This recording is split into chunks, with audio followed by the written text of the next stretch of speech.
I thought I was done with Kingdom Come Deliverance. I had finished the story, seen the world, and moved on. But then I realized there was more that I had not touched. Entire stories, different perspectives, moments that completely change how you see everything that came before. I played all the Kingdom Come Deliverance DLCs that the game had to offer in 2026. And by the end of it, it felt less like I added something on and more like I filled in what was missing. I was 100 hours into Kingdom Come Deliverance. All the story, the exploration, the characters, and the side quests. Done. But I knew I wasn't completely done, because then I found the DLCs on Steam. And the first thing I noticed was how mixed the reception was. I played through all of them, from beginning to end, and it changed the way I look at Kingdom Come Deliverance, for better or worse. It starts with ruins, buildings destroyed, overgrown forests, and something that used to probably be here. Then I remembered 80 hours ago that we were here. This was near the beginning. Priblevitz. Sir Divish orders you to go to the run-down, destroyed town, and you start. Instead of going from quest to quest, you're rebuilding Priblevitz. And the first thing that stands out is how expensive everything is. You don't just complete objectives, you fund them. And early on, it feels like you're constantly broke, dumping thousands of groschen into buildings that don't really give you anything back right away. At the start, it honestly just feels like a money sink. You're choosing between things like a bakery or a butcher, guardhouse or stables. And the game doesn't really tell you what the best option is. You just commit and deal with it. If you pick something inefficient, you feel it over time. I thought I was accumulating a decent amount of groschen beforehand, but then I started to build this place up. 5,000, 15, sometimes 20,000 groschen for repairs in buildings. But once a few buildings are up and the village starts generating income, the whole thing shifts. There's a point where you come back and it's not empty anymore. People are walking around, moving in, shops are open, and it feels like it starts to become a real place, a real village. That's the part that works. Not the management system itself, but seeing a location that you know in the game that used to be completely abandoned, slowly turning into something functional because of your decisions. It's the only time in the game where you're not just surviving in the world, you're actually changing it. From the Ashes seemed like a big pivot from the rest of the game in a good way, and offered something challenging and, frankly, pretty fun. After everything that came with rebuilding Priblevitz, I didn't expect this one to feel so small. The amorous adventures of bold Sir Hans Capon. Feels like a side quest that just kept going on. Helping Hans Capon doesn't feel important at first. There's no urgency, no real weight behind it. It almost feels like a distraction, something lighter, something you'd normally skip past without thinking twice. And compared to everything else in the game, it kind of is lighter. But it doesn't stay super simple. What starts off feeling like a joke slowly turns into something messier. You're helping Hans try to impress a woman, and most of it involves doing things that feel completely disconnected from everything else, tracking down items, dealing with random problems, getting pulled into situations that don't go how they're supposed to. There's no real stakes. You're not saving anything, you're just helping Hans not mess things up.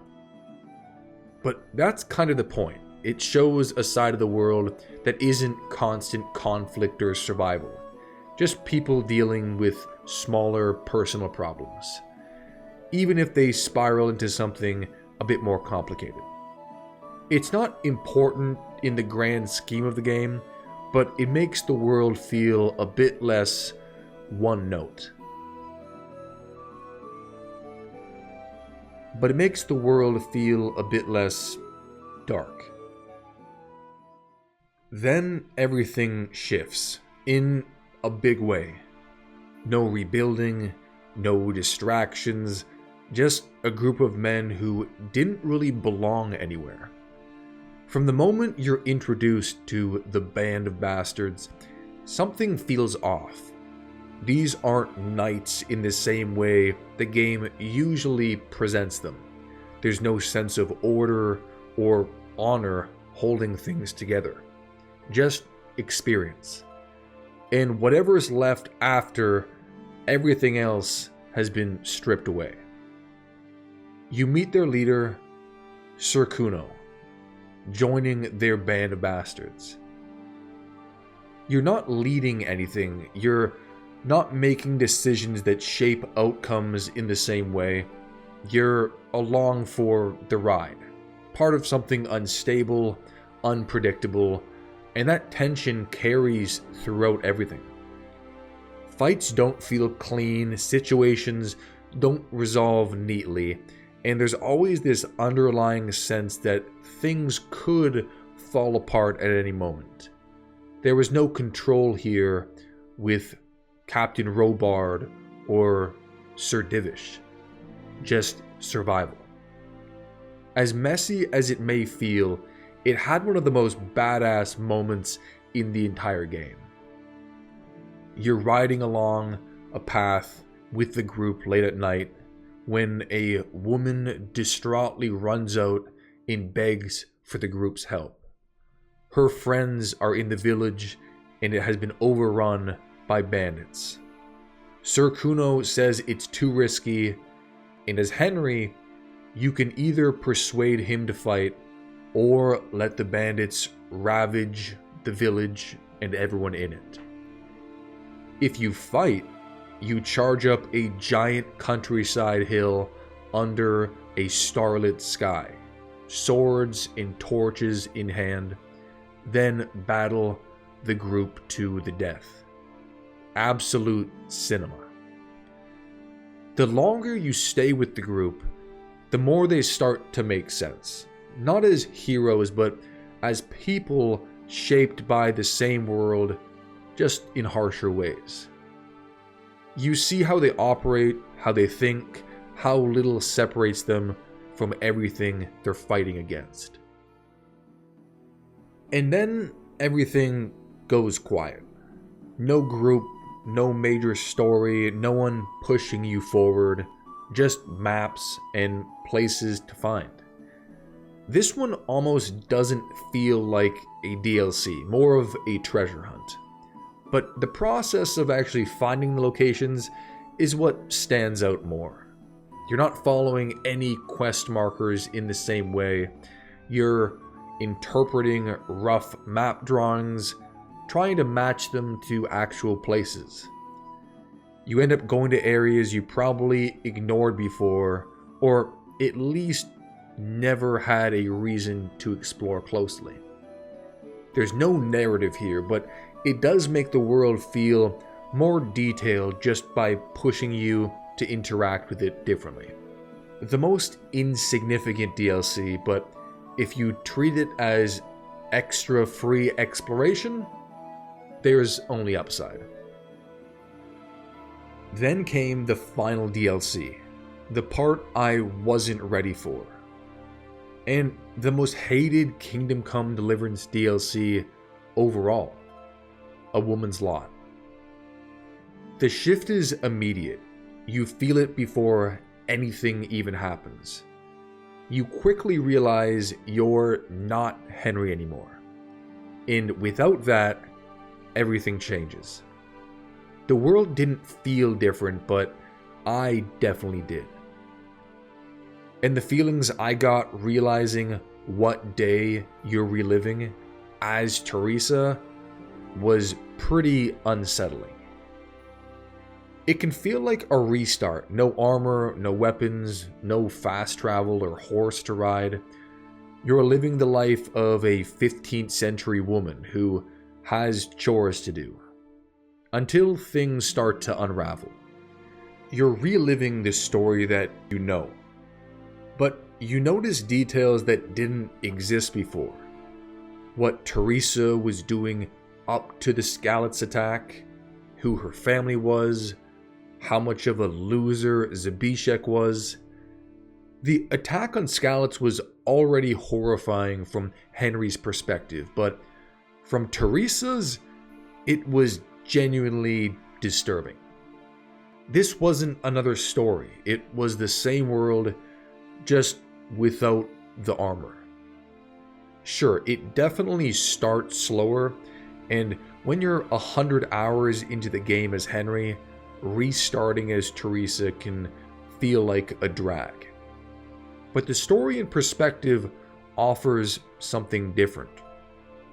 And by the time it ends, it doesn't feel like something extra. It feels like something that was already there. Just from a different perspective you never stopped to consider. Then, the second half of A Woman's Lot. Johanka's journey through Henry's perspective. Johanka's story starts in a place that feels familiar. The monastery. Helping people, speaking with conviction, trying to do something good in a world that doesn't really reward it. Johanka is just trying to help people in Sasau, treating the sick, speaking honestly, not really thinking about how it looks to everyone else. At first, nothing about it seems unusual. Then people start paying attention. Some take what she's saying seriously, others think she's stepping out of line, and suddenly it's not just about helping anymore.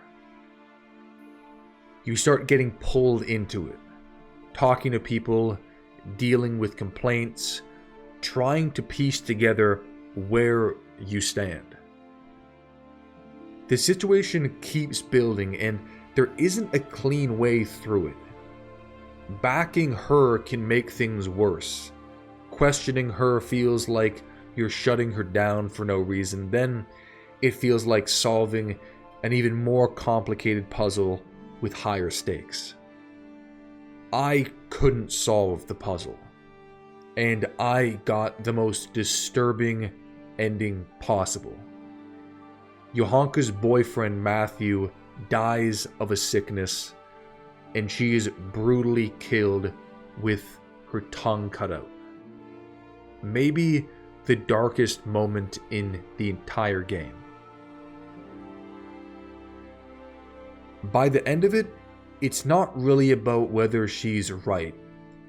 It's about how far it goes and how you feel responsible for the outcome.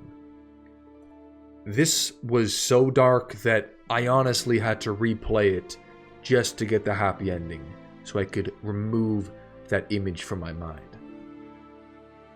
Starting Kingdom Come Deliverance, the story pulled me in almost immediately. But I wasn't sure I could stick with it. A slow, survival-focused medieval RPG isn't exactly something you casually put 100 hours into. But somewhere along the way, things started to click. The systems made sense, the pacing felt more natural, and the world opened up in a way that made it hard to step away. Going into the DLCs, I knew they weren't going to be perfect, and they weren't. There are highs and lows. Band of Bastards was easily my favorite of them all. But taking them all together, they all add something to the experience. Filling in parts of the world the main story doesn't spend as much time on. And by the end of it, it wasn't about playing more. It was about seeing the world for what it really was.